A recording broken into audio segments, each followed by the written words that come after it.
A lot of people in the audience say when they come to a theatre, you're preaching to the converted.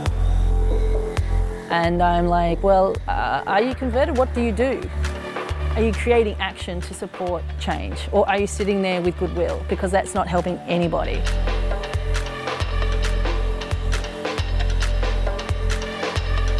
The tribunal is now in session. Be seated.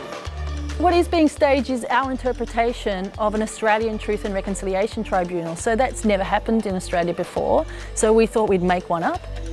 When I Googled the South African Truth and Reconciliation Tribunal, headed up by Desmond Tutu, you know, you learn that there's politicians, artists, and I went, well, I'm going to do that. I'm going to gather a group of people who I believe have the most incredible integrity and create my own tribunal.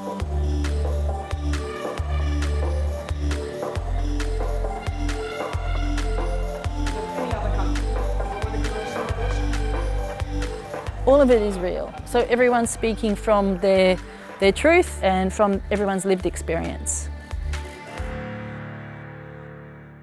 The way we developed it is like for eight months nearly, maybe six to 8 months, we met every week for 15 hours, including Sunday nights. And we just talked. Salam. Salam. It gave everyone that opportunity to really hear each other's experience, to really see each other's culture. So rather than pushing people away, we're kind of bringing people together, and that's what a true tribunal does. MAHDI, MOHAMMADI. I need information about you and your arrival in Australia.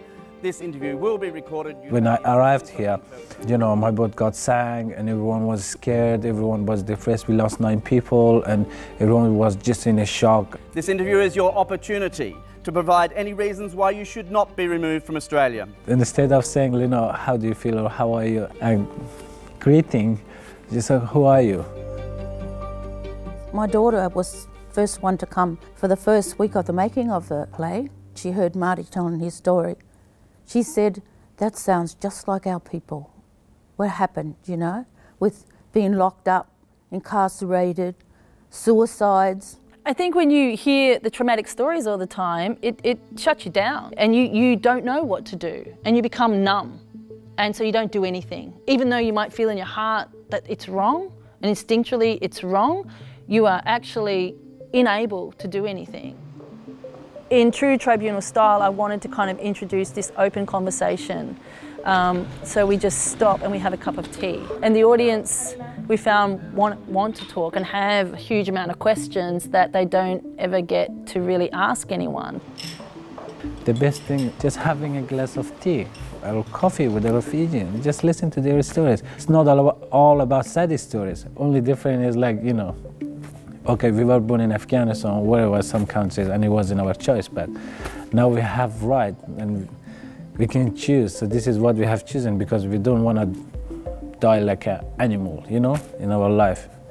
For me, you know, really spending time with MAHDI and Aunty Rhonda and their experiences, you know, I felt like I was particularly woke, but I just have had to take a breath and just really think through and listen to their experiences and really put aside everything that I think that I know. And until you really spend time and actively, you know, engage, you don't really know what their experience is like.